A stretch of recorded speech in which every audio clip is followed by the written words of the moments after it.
From the St. Louis Public Radio newsroom, this is The Gateway. It's Friday, August 23rd. I'm Shayla Farzan. Ahead, with the 2020 election cycle on the horizon, Missouri Democratic Party leaders are looking to State Auditor Nicole Galloway to engineer a comeback. We're going to take our message at every corner of this state, whether it's Hannibal, Hayti, St. Louis, Kansas City, and everywhere in between. St. Louis Public Radio's Jason Rosenbaum has more on the challenges and opportunities ahead for Missouri Democrats. First, the news. Pro-abortion rights advocates announced Thursday they're abandoning a planned referendum on Missouri's 8-week abortion ban because Secretary of State Jay Ashcroft left them only 2 weeks to gather signatures. As St. Louis Public Radio's Sarah Fenton reports, the No Bans on Choice Coalition is suing Ashcroft to overturn the laws they say held up the process. Referendum proponents filed a petition in May to put the law to a statewide vote. Ashcroft first said he couldn't approve it, but a federal judge ordered him to. Last week, he released the ballot language, but that left only 14 days to gather signatures before Wednesday when the law takes effect. Proponents say state laws that allow officials to hold off on releasing petitions eat into the 90 days they have to gather signatures and violate Missouri's Constitution. Tony Rothert is the legal director for the ACLU of Missouri. He says the moment for the referendum has passed and the organization is now focusing on the future. To prevent the legislature and the Secretary of State from denying the right of referendum when inevitably they pass an anti-choice law in the future. Organizers say they're registering people to vote in the 2020 election. I'm Sarah Fenton, St. Louis Public Radio. U.S. Senator Roy Blunt says Missouri needs to do more to help veterans in the state get jobs. He says an easy way to do that would be to give veterans professional licenses and certifications in Missouri based on their military service. There is absolutely no reason we shouldn't be doing everything we can think of to figure out how Missouri is the most appealing state for a veteran to come to take those same skills and go to work. Blunt says Missouri has already done that with commercial driver's licenses, but the program could be expanded to include more technical and medical fields. Blunt spoke Thursday at the annual meeting of the Sustainable Ozark Partnership, a nonprofit that promotes the region around Fort Leonard Wood. Meanwhile, Metro Transit is continuing negotiations this week with Amalgamated Transit Union Local 788, which represents its employees.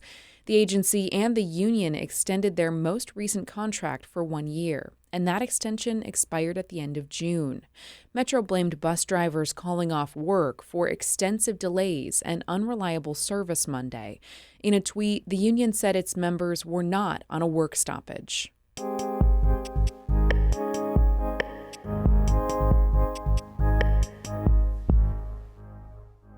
Missouri Democrats have endured 3 bruising election cycles in a row, resulting in Republican dominance in state politics.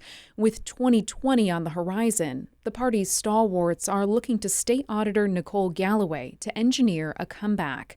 St. Louis Public Radio's Jason Rosenbaum reports on what the party's leaders see as the opportunities and challenges ahead. It's Saturday night in St. Louis, and Missouri Democrats are packed into the sheet metal workers' headquarters for the party's Truman Dinner. It's the biggest fundraiser of the year for a party that used to dominate Missouri politics on a state and federal level. Those glory days are in the past, though, as Republicans up and down the ticket won election after election after election. It's a reality that Missouri Democratic Party Chairwoman Jean Peters Baker acknowledged in remarks to the packed crowd. We've had our share of setbacks in Missouri, but we believe, and we believe the numbers show, there's light. There is light at the end of this tunnel. The setbacks that Baker alluded to are daunting. Republicans now hold both of the state's U.S. Senate seats and all but one of Missouri's statewide offices. The GOP also has huge majorities in the Missouri House and Senate, giving Democrats little ability to get their policies seriously considered. And it's not hard to figure out why. Democratic candidates are performing dismally in swing areas like Jefferson and Buchanan counties. They're also getting trounced in rural counties, including traditional strongholds like Northeast and Southeast Missouri. Missouri Democratic Party Vice Chairman Clem Smith says any rebuilding requires stitching an urban, suburban, and rural coalition back together. You can't just focus on St. Louis, Kansas City, and a little bit in the middle. It's got to be everybody. So as a Democratic Party, we've implemented new strategies of going out and meeting people where they are instead of expecting people to come here or having a constant voting block. Much of the responsibility for accomplishing that goal is on State Auditor Nicole Galloway, who announced her bid for governor earlier this month. She recently won re-election by roughly 6 percentage points over an underfunded and undersupported Republican candidate. Top Democratic leaders believe that lots of different factions of the party are behind Galloway's likely campaign against Governor Mike Parson. Galloway says she can appeal to enough of the state to bring the governorship back into the Democratic fold. We're going to take our message at every corner of this state, whether it's Hannibal, Hayti, St. Louis, Kansas City, and everywhere in between.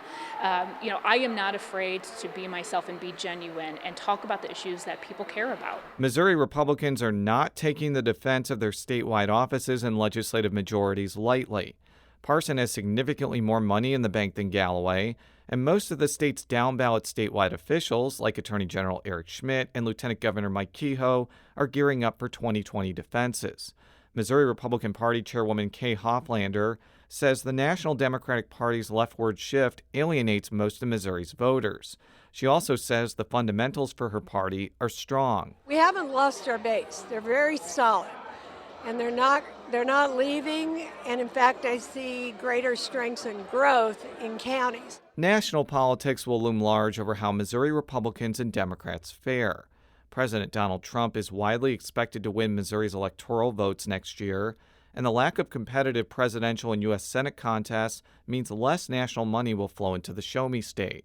Smith, the Missouri Democratic Party's vice chairman, says that presents both challenges and opportunities. It forces you to get back to the grassroots of how this thing started. I mean, people knocking doors and really getting out there because, in a sense, some of the money has dried up. So you can't just roll over and quit. You got to keep fighting, and I think we can beat them with the ground game. The lack of national outside money could put more pressure on Missouri Democrats' legislative contingent to pick up the slack. House Minority Leader Crystal Quaid says there's a concerted effort to recruit successful candidates for state legislative districts. And when I say successful, I don't necessarily mean flipping a seat, but if we can move the needle 2 or 3 percentage points in some of these very Republican districts, that only helps our statewide candidates as well. So that's a big piece of that, is making sure that Democrats are everywhere, we're out front with our messaging, and that the state knows who we are as Democrats. Nobody expects Missouri Democrats to climb out of their deep hole in one election cycle. But they say they've got to start somewhere, and for many of the party's faithful, somewhere is the 2020 election cycle. I'm Jason Rosenbaum, St. Louis Public Radio.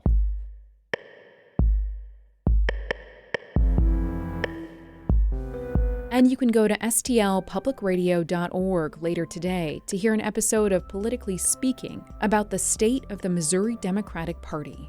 Fred Ehrlich edited that piece. The executive editor of St. Louis Public Radio is Shula Newman. Music by Ryan McNeely of Adult Fur. I'm Shayla Farzan, and from the St. Louis Public Radio newsroom, this has been The Gateway.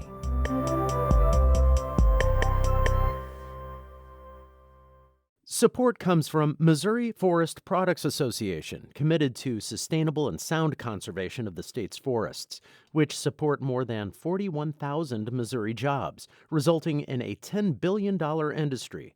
ChooseWood.com.